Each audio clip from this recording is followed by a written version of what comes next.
지금부터 전문가와 이야기 나눠보겠습니다. 엄중식 가천대 길병원 감염내과 교수입니다. 엄중식 교수님, 안녕하세요. 예, 안녕하십니까. 네, 요즘 확진자들이 검사 이후 7일 동안 격리한 후에 바로 일상생활 복귀를 하고 있지 않습니까? 네. 전문가로서 교수님 보시기에 이런 확진 이후 7일 지나고 바로 출근하는 상황 괜찮다고 보십니까? 질병관리청에서 그 연구한 자료들을 보면은, 네. 확진이 되고, 그러니까 검체 채취를 기준으로 해서 확진이 되고 7일째가 되면은, 네. 통상적으로 이제 바이러스 배출량이 아주 크게 줄면서, 예. 다른 사람에게 이제 전파가 가능한, 그런 상황에서 벗어나는 것으로 대부분 확인이 되고 있습니다. 이제 이런 것을 근거로 네. 7일 격리로 줄여놓은 상태인데요. 네. 그렇지만 그 면역이 떨어져 있는 그런 질환을 갖고 있거나 어떤 이유로든 면역을 억제하는 약물을 드시는 경우에는 바이러스 배출이 좀 길게 갈 수가 있기 때문에 이런 분들은 7일이 지난 이후에도 예. 조금 격리를 유지하시는 게 좀 더 바람직하지 않나 이렇게 생각을 합니다. 네. 사실 최근에 많은 이야기들이 확진된 이후에 7일 재택 치료를 마쳤는데 여전히 양성 검사 결과가 나왔다. 그래도 출근하러 간다. 이런 말씀들이 많거든요. 괜찮은 건가요? 그래서 이제 PCR이라는 검사로 이제 저희가 확진을 하게 되는데 예. 이 검사의 특징은 이제 코로나19 바이러스의 그 유전자를 아주 민감하게 그 검출해내는 거거든요. 네. 그래서 실제로 우리가 확진자들에 대한 검사를 유행 초기에 잘 모를 때 검사를 해보면은 뭐 한 달 이상 PCR 검사가 계속해서 양성으로 나오는 경우가 상당수 있습니다. 그러니까 네. 실제로 이 유전자 검사라는 게 그 민감도가 워낙 높기 때문에 네. 일어나는 현상인데 그렇기 때문에 이제 격리 해제 그리고 완치와 관련된 판정을 할 때 PCR 검사로 결정하는 것은 좀 바람직하지 않은 상황이고 아하. 정확하지 않을 수가 있습니다. 네. 교수님 말씀은 확진된 이후에 재택 치료 7일 이상이 지난 이후에는 PCR 검사 양성이 나와도 그 바이러스의 양은 극히 미미하거나 감염 가능성이 거의 없는 상태다. 이렇게 이해하면 되는 겁니까? 네, 그렇습니다. 네. 그리고 확진자와 함께 생활하는 동거 가족, 이제는 격리되지 않고 격리 면제 아닙니까? 이 부분도 괜찮은 건가요? 사실 이 부분은 조금 걱정스러운 부분이 있는데요. 왜냐하면 이제 가족 중에 확진자가 있는 상황에서 이제 그 확진된 가족은 격리를 시작을 하고 유지를 하는 그런 상황이 되는데요. 예. 근데 보통은 이제 통상적으로 가정 내에서 생활을 하면서 확진된 가족하고 밀접하게 접촉했을 가능성이 높기 때문에 네. 그만큼 가족 내 전파 가능성도 높습니다.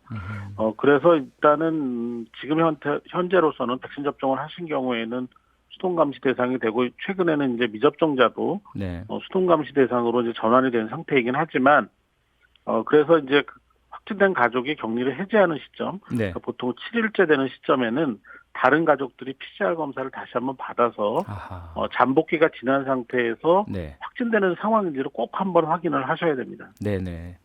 그리고 가장 많은 걱정을 하시는 분들이 아무래도 학부모님들이실 텐데요. 지금 전국 학교들 새 학기 개학 바로 앞두고 있지 않습니까?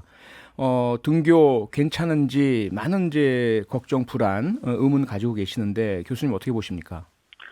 그러니까 이제 어린이들에서는 위중증 환자 발생이 워낙 적고 치명률도 매우 낮기 때문에 네. 이런 결정을 하게 된 건데 전체적인 유행 양상을 볼 때는 이 어린이에서의 유행이 커지면서 전체 유행도 아주 커질 가능성이 높습니다. 실제로 독일과 같은 경우에는 오미크론 유행이 한참일 때 전체 확진자 60%가 어린이 청소년이었고요. 네. 이런 과정에서 일부 어린이는 입원을 하거나 또는 중환자로 진행하는 상황이 발생을 할 수밖에 없습니다. 비율이 아주 낮아도. 네. 그래서 어쨌든 등교가 전체 유행을 확산시키고 더 크게 만드는 데는 분명히 기여를 하게 될 것 같습니다. 네. 그러면 교수님, 우리 어린이들 같은 경우는 중증이 될 가능성이 낮지만 일부 어린이는 그럴 수도 있다란 말씀, 혹시 어떠한 특징을 가진 어린이가 그럴 수 있는지는 전혀 지금 알 수 없는 상태인가요? 보통은 이제 그 면역이 떨어질 만한 그런 그 만성적인 질환을 가진 그 아하. 아이들, 특히 네. 이제 심장이나 콩팥, 간 같은 주요 장기에 만성 질환이 있거나 네. 선천적이거나 아니면 어떤 이유로든 이제 면역이 떨어지는 종양 질환 이런 것들을 갖고 있는 그런 아이들 또 네. 면역 억제제를 먹어야 되는 그런 어린이들 같은 경우에는 이런 유행에 취약할 수밖에 없고 그래서 네. 백신 접종이 시작이 되는 대로 가급적 백신을 맞추는 것이 좀 더 안전한 그런 방법일 것 같습니다. 네. 그리고 이제 3월 9일에 대통령 선거가 있습니다. 코로나 확진자 혹은 자가격리자도 그 일시 외출을 받고 투표를 할 수 있도록 투표장에 갈 수 있도록 지금 조치를 하고 있는데요. 이 부분은 우려가 되지 않으시는지요? 괜찮은지요? 일단은 뭐 그 자가격리자들 같은 경우에는 이제 그 투표소 내에서 확산이 될 가능성은 그렇게 많아 보이지는 않습니다. 왜냐하면 확진된 네. 분들만 모여서 따로 투표하는 것으로 알고 있거든요. 네. 근데 문제는 이제 이분들이 투표장까지 오가는 과정에서 예. 뭐 마스크 착용이나 뭐 장갑 착용 이런 것들을 잘 하고 네. 안전하게 정해진 경로에 의해서 그 왔다 갔다 하시면 크게 문제는 없겠지만 혹시라도 이제 이탈을 하게 되는 경우 뭐 이런 좀 예외적인 사례들이 발생하지 않을까라는 좀 우려는 있습니다. 투표만 하고 바로 돌아오셔야지 뭐 가게 들르거나 이러시면 절대로 안 되겠네요. 네, 그렇습니다. 네, 지금 하루 코로나 신규 확진자 수 20만 명을 돌파했습니다. 가장 많은 궁금증이 언제쯤 정점에 도달할 것이며 그 정점이란 것은 도대체 신규 확진자 수 어느 정도를 우리가 예측을 하고 있는가 어떻습니까, 교수님?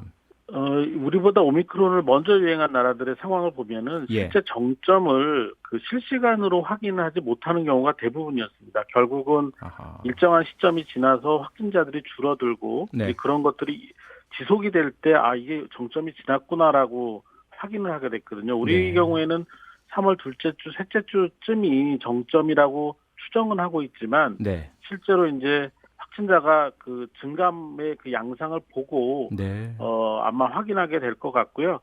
지금 상황에서는 뭐 PCR로 얼마나 많은 확진자를 잡아내느냐에 따라서 30만에서 35만까지도 하루에 확진자가 나올 수 있지 않을까 이렇게 생각을 하고 있습니다. 네, 오늘 말씀은 여기까지 듣겠습니다. 고맙습니다. 감사합니다. 네, 지금까지 엄중식 가천대 길병원 감염내과 교수였습니다.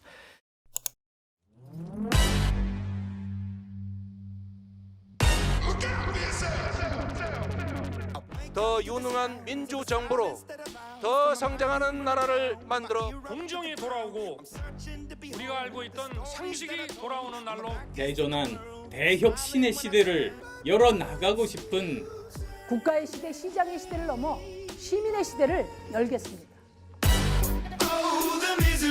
아마도 이게 논란될 것 같습니다. 항상 이쪽은 규제가 되고 그 갈등은 어떻게 이 말씀의 취지 좀 설명해 주시겠습니까? 못 봤었을 거 아니에요. 얘기를 하면 그거에 대해서 예스노 대답을 하고 그다음에